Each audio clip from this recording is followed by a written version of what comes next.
अपनी पुरानी पुश्तैनी रेसिपीज़, आपकी जो यादें हैं, आपकी रेसिपीज़ के थ्रू एक जनरेशन से दूसरे जनरेशन, दूसरे से तीसरे जनरेशन तक चलती रहे।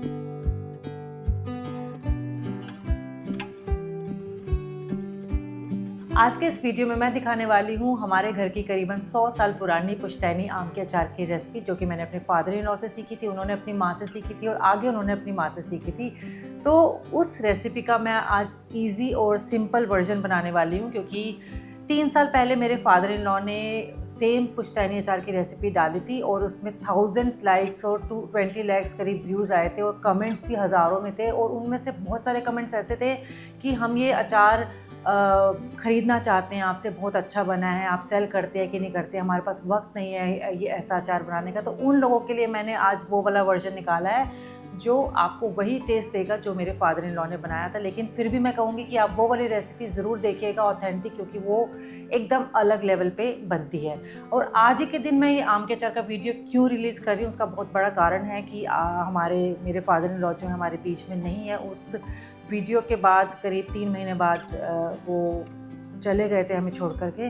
तो उनको अचार बनाने का बहुत बहुत ज़्यादा शौक था, तो मुझे लगा कि उनके जन्मदिन, आज उनका जन्मदिन है, तो उनके जन्मदिन पर इससे अच्छा तोहफ़ा या उनको याद करने का इससे अच्छा कोई और तरीका नहीं हो सकता कि उनका पसंद का काम किया जाए और दिखाया जाए।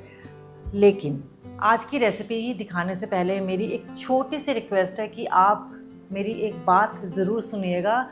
मुझे पता है कि इंस्टा रील्स और शॉर्ट्स के ज़माने में आजकल किसी के पास वक्त नहीं है किसी की बात सुनने का, लेकिन फिर भी मेरी रिक्वेस्ट है कि प्लीज़ प्लीज़ प्लीज़ ज़रूर सुनना, क्योंकि मुझे लगता है कि मेरी बात वो लोग बहुत ध्यान से सुनेंगे जो अपनी ट्रेडिशनल रेसिपीज़, इंडियन कल्चर या अपने वैल्यूज़ को ज़िंदा रखना चाहते हैं। इस बात को मैं एक मूवी के एग्जाम्पल से समझाऊंगी, क्योंकि वो जो मूवी है वो एक ट्रू इंसिडेंट पर आधारित है।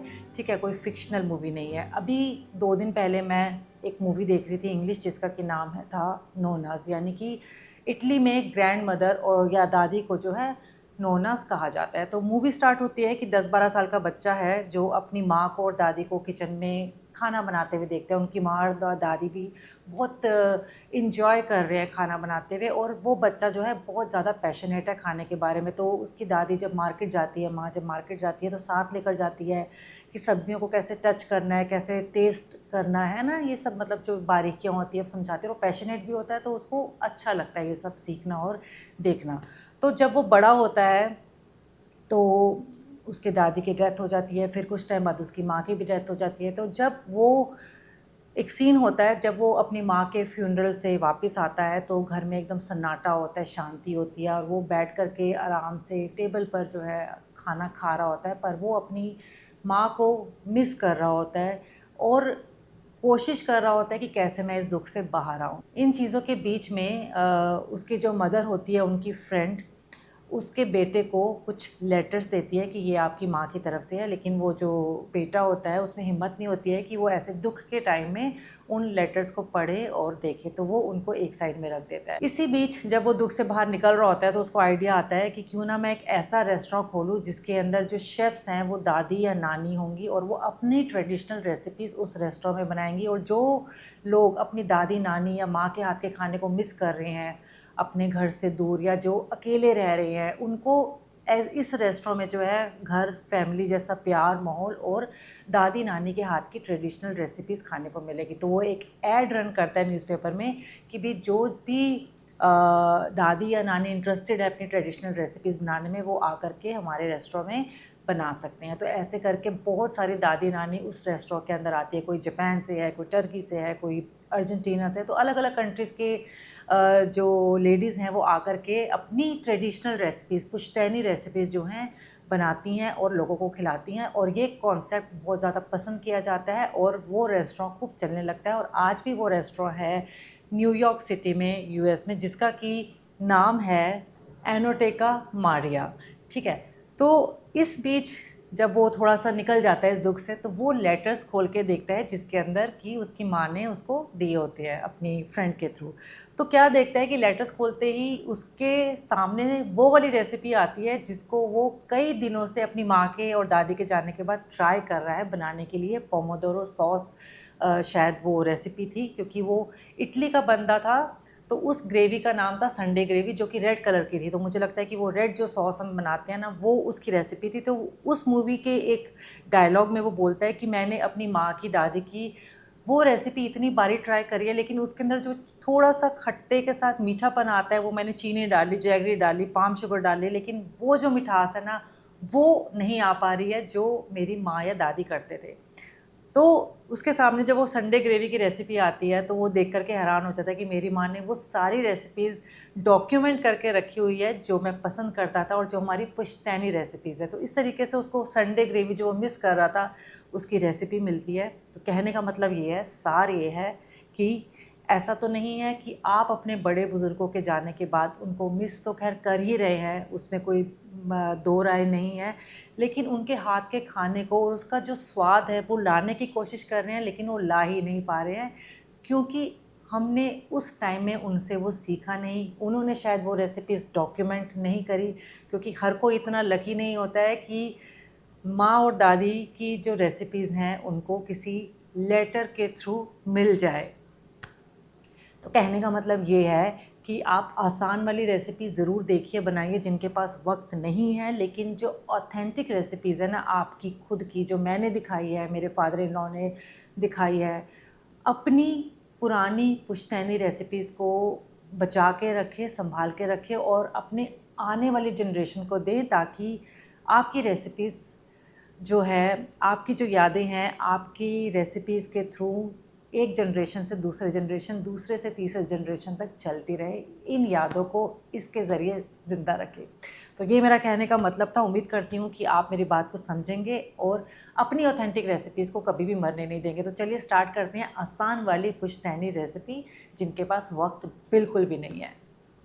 अगर आप नॉर्थ इंडिया में रहते हैं और आम का अचार बनाने जा रहे हैं, तो सबसे अच्छी वैरायटी होती है अम्बियों की राम किला, जो कि जून एंड में मिलनी शुरू होती है, जुलाई एंड तक बहुत आराम से मिलती है। ठीक है, तो ये वाला जो कच्चा आम होता है ना, इसका पल्प ज़्यादा होता है, इसकी गुठली पतली होती है और इसका जो अचार है बहुत टाइम तक टिका रहता है। इसकी वैरायटी जो है, इसका जो क्वालिटी है वो बहुत अच्छी होती है। तो इसके ऊपर भी कि आपको कैसे पहचान करनी है राम किला आम और नॉर्मल अम्बी के बीच में, इसके लिए भी वीडियो बनाया हुआ है, जिसका कि लिंक डिस्क्रिप्शन बॉक्स में है।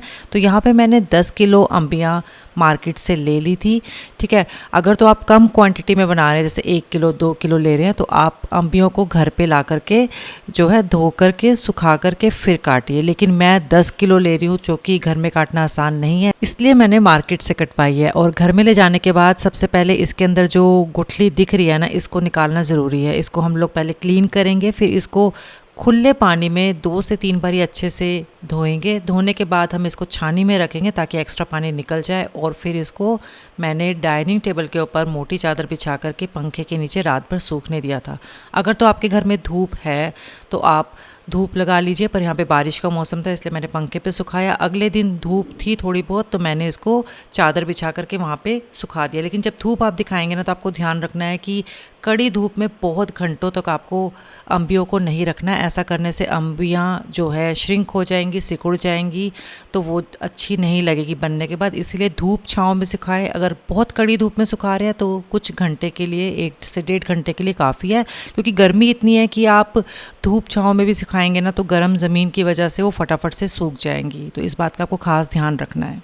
अम्बियाँ सूख गई हैं, थोड़ा सा धूप छाँव में रखने से और पंखे के नीचे रखने से, आप देख सकते हैं। ठीक है, इसमें से 1 किलो अम्बियाँ मैं अलग कर रही हूँ, क्योंकि इस वाले क्वांटिटी से मैं सिंपल तरीके से बनने वाला अचार आपको इसके बाद दिखाऊंगी। तो जो हमने 1 किलो अम्बियाँ सूखी हुई अलग करी थी, उसके अंदर हम लोग डालेंगे 1 छोटी चम्मच हींग, 1 बड़ी चम्मच पीली सरसों भुनी हुई, 1 बड़ी चम्मच कलौंजी और 1 से 1.5 बड़ी चम्मच लाल मिर्च पाउडर, 1 बड़ी चम्मच हल्दी, 1 बड़ी चम्मच मेथी दाना, 3 बड़े चम्मच नमक, सेंधा नमक लेंगे तो अच्छी बात है, 1 छोटा चम्मच पिसा हुआ धनिया, थोड़ी सी अजवाइन 1 छोटी चम्मच के करीब। तो सारे मसाले वही है जो हमने पहले यूज़ किए हैं। ठीक है, बस क्वांटिटी कम है।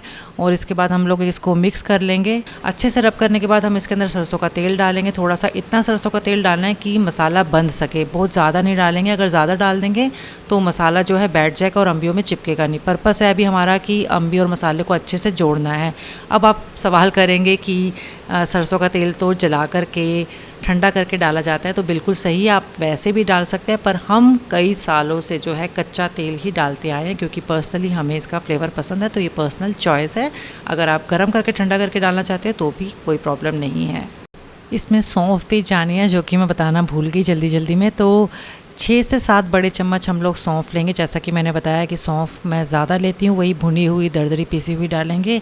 फिर इसके बाद हम लोग जो है ऑयल डालेंगे, जो कि मैं पहले ही कर चुकी थी। ठीक है, ऑयल डालने के बाद हम इसको मिक्स करेंगे। तो सारा प्रोसेस वही रहेगा जो हमने पहले किया है, बस फ़र्क इतना है कि सब चीज़ें यहाँ पे एक साथ हो रही है। नमक के पानी में हमने इसको जो है भिगोया नहीं है। पर अगर आप इसको मसालों को बहुत अच्छे से रब करेंगे और आपकी अम्बियाँ ड्राई होंगी पहले से, तो ये अचार बिल्कुल भी ख़राब नहीं होगा। मैंने लास्ट ईयर ये अचार भी डाला था अपने घर के लिए, जो कि बहुत अच्छे से चला था और बहुत लोगों को पसंद भी आया था।